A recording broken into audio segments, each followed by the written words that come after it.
आपने करी है, क्या कुछ मोटिव है? मैं doctor Ritu river height society से हूँ। मेरे ऊपर कुछ एलिगेशन लगाए गए हैं। मैं उनका क्लैरिफिकेशन देने के लिए कल आप में से कुछ लोग आए थे जो प्रेस कॉन्फ्रेंस हुई थी, उसका क्लैरिफिकेशन देना चाह रही हूँ। बताया विस्तार से बताया क्या है पूरा परिणाम। जब हमारा इलेक्शन हुआ था 23 फरवरी में, उससे एक महीने पहले मेरे ही एओ के 2 मेंबर मेरे क्लिनिक पे आए थे कि मैम हम एक इलेक्शन लड़ना चाहते हैं और आप मेरे साथ आ जाओ।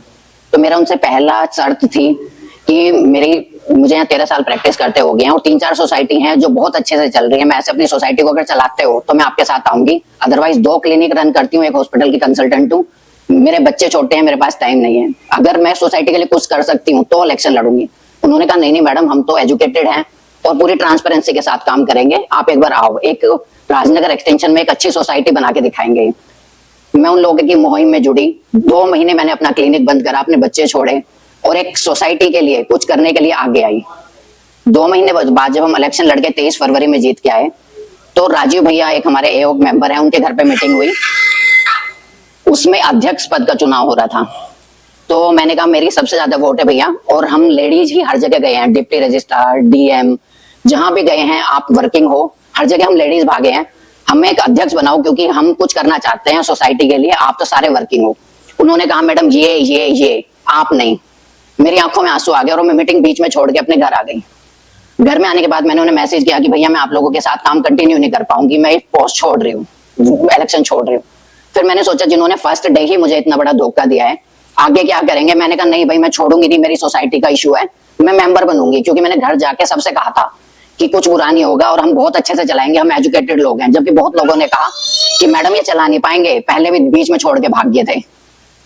फिर मैंने मेंबर बनूंगी ये डाल दिया। उसके बाद मैंने सोचा कि यार मेंबर तो बन जाएगी, तुझे तो ये नहीं पता चलेगा सोसाइटी के फंड का क्या हो रहा है। फिर मैं अड़ गई, नहीं जी मैं तो सेक्रेटरी बनूंगी। अब इन्होंने सोचा सेक्रेटरी का पद अध्यक्ष से छोटा होता है, ये एग्री हो गई लेडीज जब गई इनके यहाँ पे, सेक्रेटरी बना दिया। अब इन्होंने बाईलॉज पढ़े, बाईलॉज पढ़ने के बाद पता चला सेक्रेटरी पोस्ट तो बहुत अहम है। इन्होंने 1.5 महीने बैंक में अकाउंट नहीं खोला, अलग अलग जगह एफिडेविट बनवाए, वकीलों के पास गए, सब जगह गए कि ये लेडी सिग्नेटरी ना होए। मैंने विंकित को फोन किया कि विंकित भाई तुम कुछ भी कर लो, बस मेरे पास एक एसएमएस आना चाहिए कि मेरी सोसाइटी का फंड कहाँ जा रहा है, तुम मुझे मैंडेटरी बनाओ ना बनाओ। इसी हॉल में मीटिंग हुई थी, 10 एओ के मेंबर थे, 30 लोग और थे जो हमें प्रेशराइज कर रहे थे कि एक अध्यक्ष सिग्नेटरी बनेगा और एक मेंबर सिग्नेटरी बनेगा, ना ट्रेजरर बनेगा और ना ही सेक्रेटरी बनेगी। लेकिन बैंक ने वो पेपर वापस कर दिया 1.5 महीने बाद कि जी बाईलॉज में लिखा है सेक्रेटरी मैंडेटरी है। 1.5 महीने तक कैश में सोसाइटी चलाई इन्होंने।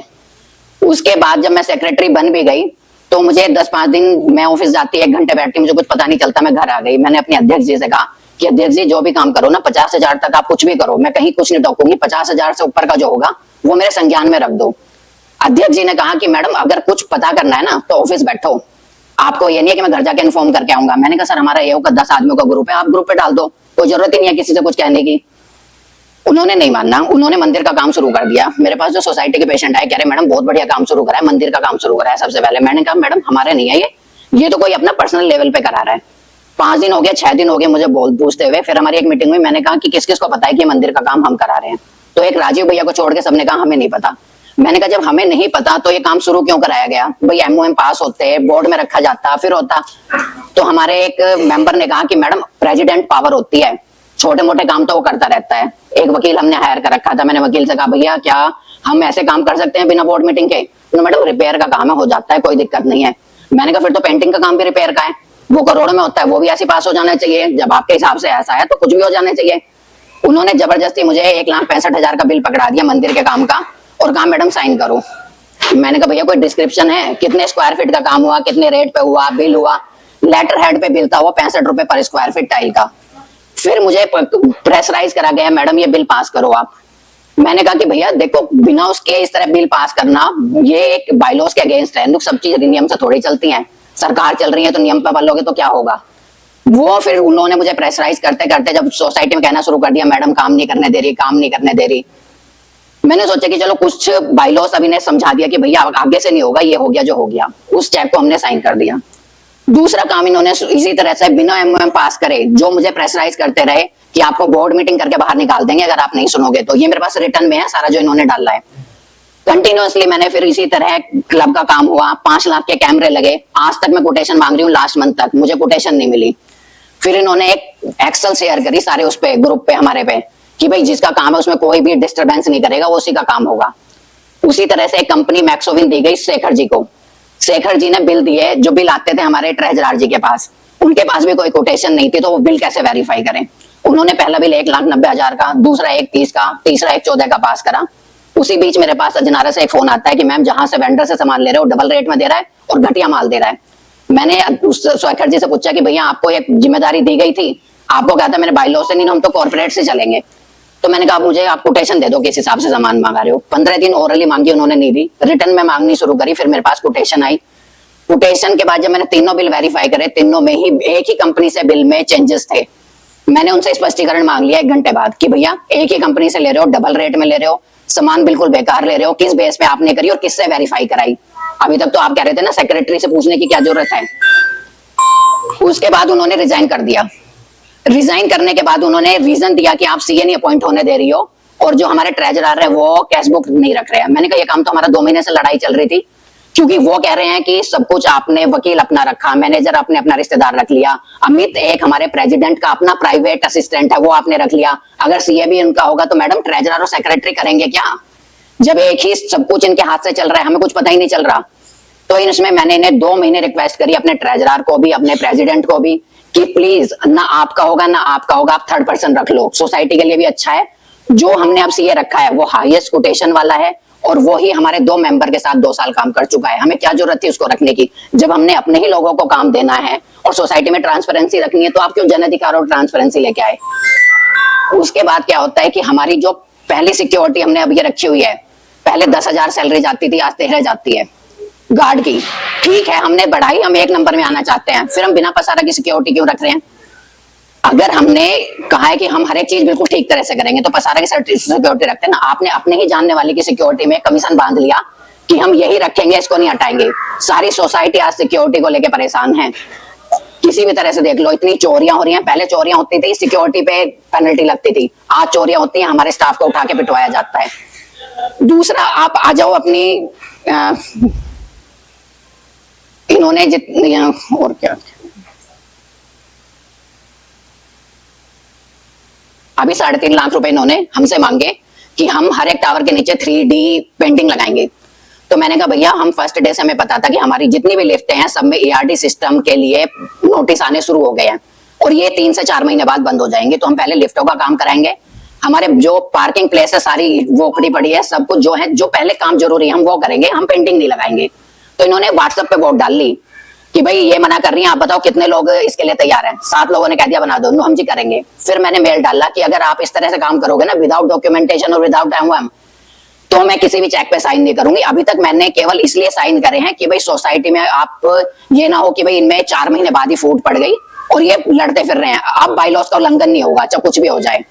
इन लोगों ने फिर क्या किया, मैंने जब ये नहीं मान रहे थे, मैंने कहा मैं अब सोसाइटी को सच्चाई बताऊंगी कि अब क्या हो रहा है क्या नहीं हो रहा है। मैंने धीरे धीरे सारे ग्रुप्स में सब कुछ बताना शुरू कर दिया, क्योंकि इन्होंने हमने 45 लाख रुपए अभी तक क्रेडिट में लिए हुए हैं, लेकिन ये कह रहे हैं हमारी सोसाइटी तो प्रॉफिट में चल रही है और हम FDs कर रहे हैं। सोसाइटी को दिखाया कुछ जा रहा है और अंदर कुछ हो रहा था। मैंने सोसाइटी को जैसे बताना शुरू किया, इन्होंने मेरे पे एलिगेशन लगाने शुरू करे कि मैडम तो पुरानी एओ से मिल गई है, पुरानी एओ को कोई पेपर शेयर किया मैंने, पुरानी एओ को कोई पैसा दिया मैंने, पुरानी एओ के साथ कोई वो किया। जब हम इलेक्शन जीत के आ गए तो पुरानी और नई एओ क्या रह गई, अब तो एक रेजिडेंस रह गए हम। अगर हम कुछ गलत कर रहे हैं तो वो बताओ कि ये गलत कर रहे हो तुम। इलेक्शन होता है उसके बाद सब आज तक जितनी भी पार्टीज होती होंगी सब आपस में बैठती हैं। अब उसके बाद आ जाओ, इन्होंने कहा कि नहीं जी, मैं फिर जब नहीं मानने में गई डीएम के यहाँ 11 तारीख में, जितनी भी इन्होंने बाइलॉस के उल्लंघन करे थे वे 12 पॉइंट हैं जो मैं आपको कहोगे तो अभी शेयर कर दूंगी। डीएम ने सीधा लिखा डिप्टी रजिस्ट्रार को। डिप्टी रजिस्ट्रार का मेरे पास फोन आया कि मैडम आप खुद एक सेक्रेटरी हो और इसमें जितने हैं आपने भी साइन कर रखे हैं, आप क्या चाहती हो। मैंने कहा सर मेरे पास जो भी होगा मैं देखूंगी, लेकिन अब बाइलॉस का उल्लंघन या मेरी सोसाइटी के फंड का मिसयूज नहीं होगा। उसके बाद मैं गई 12 तारीख में डीसीपी के पास, क्योंकि आज मेरी सोसाइटी में एक अफवाह फैलाई जा रही है कि एक लेडीज होके ऐसे एलिगेशन लगा रही है जेंट्स पे, तो कितना गलत है। वही मेरे मेंबर्स उसी जनाधिकार ग्रुप के वो थे, सारे के सारे एडमिन होने के बाद मेरे लिए सुलग्गी जैसे वर्ड लिख रहे हैं उन्हीं के मैनेजमेंट के लोग। रेजिडेंस नहीं लिख रहा है, हम ही लिखवा रहे हैं, और एक मेरा एओ का मेंबर लिख रहा है। इसका हस्बैंड करप्ट है, इसके बारे में हम ये जानते हैं। ये सब ग्रुप पे 1000 लोगों के ग्रुप पे चल रहा था। मेरे एक भी एओ मेंबर ने ये नहीं कहा कि एक लेडीज के लिए आप क्या क्या वर्ड यूज कर रहे हो। अपने ही मैनेजमेंट के आदमी को शराब पिला के रात को 12 बजे मेरे क्लिनिक बंद करवाने के लिए मुझे गाली गलौज कर रहे थे, और वे कह रहे हैं कि ये मेरे मैनेजमेंट के आदमी है। तो तुम एक लेडीज को इतना डिफेम कर रहे हो, इतनी उसके साथ बदतमीजी कर रहे हो, और फिर भी कह रहे हो लेडीज गलत है। क्या उस लेडीज को जिस दिन तुम घर से लाए थे आपको नहीं पता था एक लेडीज है? क्या उसकी इज्जत रखवाना आपका काम नहीं था? जिस ग्रुप पे आपका चल रहा था सब कुछ, ये आप एक बार एडमिन मोड पे थे। आज एक ट्रेजरर ने केवल जरा सा डायरेक्टली कुछ आपकी उसको बोल दिया, मैनेजमेंट की टीम को, आपने उसको बाहर निकाल दिया। मैं लेडीज नहीं थी। जो गाली रात में दे रहे थे वो कर रहे थे। आपने एक बार निकाय इस आदमी को मैनेजमेंट से निकाल लो, एक लेडीज को गाली दे रहे हैं। बल्कि अगर वो आए हमारे बाउंसर बचाने तो उनसे कहा जा रहा है कि अध्यक्ष के क्लोज है, मैडम को गाली दे रहे हैं, कोई बात नहीं तू बाहर निकल ले। क्या एक औरत कितना अपने हस्बैंड से हेल्प मांग रही हूँ तो कह रहे हैं कि अपने हस्बैंड से दादागिरी दिखवा रही है। पुलिस के पास जा रही हूँ तो कह रहे हैं एलिगेशन लगा रही है। पुलिस में एफआईआर होती है क्या? विदाउट प्रूफ कोई एफआईआर चढ़ी है आज तक? कुछ स्क्रीनशॉट गए होंगे, वीडियो गई होंगी, वॉइस गई होंगी, और जो ये कह रहे हैं ना सबके अगेंस्ट एफआईआर हुई है, सब पे अलग अलग धाराएं लगी हैं। अगर मेरे अध्यक्ष पे धाराएं लगी हैं तो उसने इलीगली मेरे साथ मुझे पोस्ट से हटाना बिना किसी प्रूफ के और बिना किसी बोर्ड मीटिंग के, तो उस पर धारा वो लगी है। जितनों पे धारा का केवल एक सारांश आता है, ये नहीं आता किस पे क्या धारा लगी है। अब जब कल आप जाएंगे ना तब पता चलेगा किस पे क्या धाराएं लगी है। जिसने मेरे साथ बदतमीजी करी है उस पर बदतमीजी की लगी है, जिसने मेरे साथ जो किया उसकी धारा लगी है। आज मुझे सारी सोसाइटी में कह रहे हैं कि मैडम तो कुछ भी वो कर देती है। मैंने कुछ नहीं किया है, जो हुआ है वही किया है। और रही बात 3 की, आज कह रहे हैं कि बिजली का बिल कटने की नौबत पे है मैडम की वजह से। जब मुझे पोस्ट से हटा दिया गया है और मैं उस पोस्ट पे हूं नहीं और मैं उसके लिए लड़ रही हूँ, आप इलीगली जाके बैंक अकाउंट खुलवा रहे हो गलत पेपर देके, और मैं उस बिल को पास कर दूं। आज तो मेरे पे एलिगेशन, मुझे एक सिटी मजिस्ट्रेट कह रहा है मैडम अब तक आपको पैसे मिल रहे थे इसलिए आप चेक साइन कर रही थी, आज नहीं मिल रहे, आपने चेक साइन करने से मना कर दिया। कल क्या जो चेक आज मैं बिना पोस्ट के साइन करूंगी, ये मेरे लिए कोर्ट में जाने का वो नहीं बनेगा। कहां तक मैं अपनी गर्दन फंसा के एक सोसाइटी के लिए सपोर्ट कर सकती हूँ? अगर सोसाइटी चाहती है कि सोसाइटी का अच्छा हो तो इनसे पूछे कि भाई इसने 5 महीनों में कौन सा काम रोका है, 5 महीनों में कौन से इसने एक काम ऐसा किया है जो सोसाइटी के फेवर में नहीं था, बल्कि जो गलत हो रहा था उसको सोसाइटी के सामने लेके आई हूँ।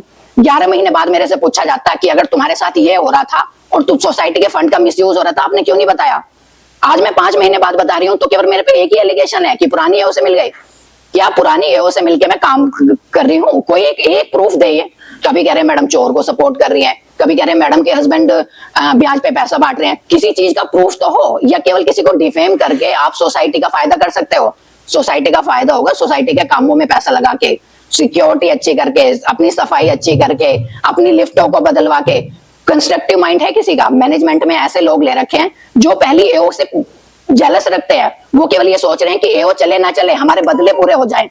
क्या हम बदला लेने आए थे? एक कंस्ट्रक्टिव माइंड से आए थे कि हम राजनगर एक्सटेंशन में एक ऐसी सोसाइटी बनाएंगे जो हर महीने जाके अपना एक एक हिसाब दे। अजनारा होगी जितनी भी सोसाइटियां, ये हर महीने बैंक की स्टेटमेंट और ऑडिट और एक्सपेंडिचर जाता है। हमने 5 महीने हो गए, 2 महीने से कंटिन्यूअसली रिक्वेस्ट रिटर्न में मैं कह रही हूँ अध्यक्ष जी जीबीएम बुला लो, अध्यक्ष जी जीबीएम बुला लो। नहीं बुला रहे, एक सेक्रेटरी के कहने से बोर्ड बुलाएगा जीबीएम। एक ट्रेजरर इनकम एक्सपेंडिचर देना चाह रहा है, उससे कह रहे हैं कि अगर हमारी अनुमति के बिना तुमने डाल दिया तो आगे देखना क्या होगा। हमें हर वक्त डरा के रखना है कि हम सोसाइटी के लिए कुछ नहीं कर सकते। ऐसी एओ में रह के करना भी क्या है? 5 महीने अगर मेरी सोसाइटी आज जीबीएम बुलाए और आज कहे कि मैडम आपके अगेंस्ट में ये आया है, मैं आज छोड़ दूंगी। लेकिन जिस तरह इन्होंने मुझे बेइज्जत करके ना निकालना है कि भाई हमने बोर्ड मीटिंग भी नहीं बुलानी, आपको सो कॉज नोटिस भी नहीं देना, आपसे ये भी नहीं पूछना कि भाई क्यों निकाल रहे हैं, तो इतना इलीगल तरीके से इतनी कमजोर नहीं हूं मैं। और डिफेम भी कर रहे हैं अपने ही लोगों से। एक लेडीज को इतना हरेसमेंट कराना कि आज वो पुलिस में पहुंच गई हेल्प मांगने। क्या किसी सोसाइटी में आके किसी ने पूछा कि कल मैंने 2-3 लेडीज से कहा कि बहन अगर आप इनके कहने से एक बार कर रही हो, एक बार मेरे से पूछो कि मेरे साथ क्या बीत रही है। तो वो लेडीज ये कह रही है कि बहन ये भी तेरे भाई हैं। मैंने कहा अगर ये मेरे भाई होते ना तो जिस दिन मेरे अगेंस्ट ऐसे ऐसे वर्ड यूज हो रहे थे ना, उस दिन कहते कि ये भी किसी के घर की बहन है, बेटी है, बहू है। तो ऐसे वर्ड यूज होने नहीं देते। और रेजिडेंस नहीं लिख रहे, अपने ही मैनेजमेंट के लोगों से लिखवा रहे हैं। और वो भी हमारे सलभ गुप्ता जी, ये के त्यागी, जो जिसे हम नीचे आके भैया कहते थे, वो नीचे जब वो मुझे गालियां दे रहा था तो वो उसे मुझे मेरे को रोक रहे थे। उनको नहीं कहा कि भाई तू किसी लेडीज को कैसे गाली दे रहा है शराब पी के रात के 12 बजे। क्या हम लेडीज नहीं थे? आज ये अफवाह बुला रहे हैं कि ये पुलिस के पास पहुंच गई। किसके पास पहुंचूं? आदमी से कहूं ना पुलिस के पास जाऊं ना, तो किसके पास जाऊं? जैसे ही कर रहे हैं उनके साइन करती रहूं? आप एक एजेंडा बताए मेरा अध्यक्ष कि इस चीज पे इसने रोका है। अगर मेरी सोसाइटी के लिए मेरी जवाबदेही 30 और 10 आदमियों को नहीं है जो मैनेजमेंट के और मेरे साथ 9 आदमी लड़े हैं, 1500 आदमी के लिए है जिन्होंने मुझे वोट दिया और यहाँ बैठाया है। और आगे भी अगर मैं इस पोस्ट पे रही तो अपनी सोसाइटी का एक पैसा का मिसयूज होने नहीं दूंगी। अब तो मैं डीएम के पास गई हूँ, चाहे मुझे कहीं भी जाना हो, क्योंकि मैं फ्री नहीं हूँ कि यहाँ बैठ के मुझे बहुत प्राउड फील हो रहा है कि मैं ए ऑफिस में बैठ गई हूँ। मेरे पास अपने बच्चे हैं, अपना क्लिनिक है, अपना काम है। मैं यहाँ आई थी सोसाइटी के लिए कुछ करने। अपनी पोस्ट जो आज कह रहे हैं ना कि अध्यक्ष की पोस्ट के लिए लड़ी थी, अध्यक्ष की पोस्ट के लिए नहीं लड़ी थी। आपने जो पहले दिन मेरे साथ चीटिंग करी, मुझे मेरी सोसाइटी के बारे में पता रहे, एक ऐसी पोस्ट के लिए लड़ी थी कि बस मुझे ये पता चलता रहे कि मेरे सोसाइटी के फंड का कहाँ यूज हो रहा है। 10 पैसे कम कर देंगे, सबको गड़बड़ा कर ये लोग आए थे। और आज देखिए, आज किसी भी वादे पर खड़े नहीं कर रहे, बल्कि और सब सारे वादों को दरकिनार करकर आप देखिए कि महिलाओं को किस हालत में लोगों ने कर दिया। नारी सम्मान की बात करते हैं और सबसे ज्यादा बदनाम और उसको डिग्रेड वही लोग कर रहे हैं जो बोलते हैं नारी सम्मान। असल में नारी का सम्मान जानते ही नहीं है। लेके आए थे कि नारी को लेके आए हैं, हम उसको बहुत वो करेंगे, लेकिन एक RFWA में नारी को लाने के बाद उसका इतना अपमान इन लोगों ने किया है कि आज हम लोगों को शर्म आती है कि हम इनके साथ इलेक्शन में क्यों गए थे। पूरी बात आपने सुनी होगी, सारा आर्थिक मुद्दा सामने दिखाई दे रहा है कि पारदर्शिता को बोलकर और सारी चीजें ये लोग ट्रांसपेरेंसी के नाम लेकर आए थे, लेकिन ट्रांसपेरेंसी कहाँ पर है? किसी भी एक मुद्दे में इन्होंने ट्रांसपेरेंसी नहीं दी। अगेंस्ट हुए इसलिए है क्योंकि इन्होंने ट्रांसपेरेंसी की बात की है। अदरवाइज वो यही कह रहे थे 8 लोग हम एक साथ है, हम सब बिल 8 लोग एक करके पास कर देंगे। किसी भी तरीके से बस सचिव को रास्ते से हटा रहे हैं, क्योंकि जो भी ट्रांसपेरेंसी की बात करेगा वो नहीं रहे, वो वहाँ नहीं रह सकता। उन्हें ट्रांसपेरेंसी देनी ही है। की भावना है, एक अकेली महिला है, बाकी सारे मेल है, सारे मेल है, तो वो एक द्वेष की भावना है। सबसे ज्यादा वोटों से जीती है, सर्वाधिक वोटों से जीतने वाली महिला। और उसको हक भी नहीं दिया। सबसे पीछे कर जनता ने जिसको सबसे ज्यादा वोट देकर चुना है, आज उसी महिला को एक बात और कहती हूँ मैं, अपने उससे हटाया, ऐसा कैसे पॉसिबल है? कि वो बात जरूर है कि जब भी कभी बिल्डर से मिलने जाना हो, लोगों ने वोट तो सचिव के नाम पर दिया। बिल्डर से मिलने जाना हो, थाने में जाना हो, कहीं भी किसी भी रजिस्ट्रार क्या जाना हो, ये इसको बोलते थे कि आप जाओ।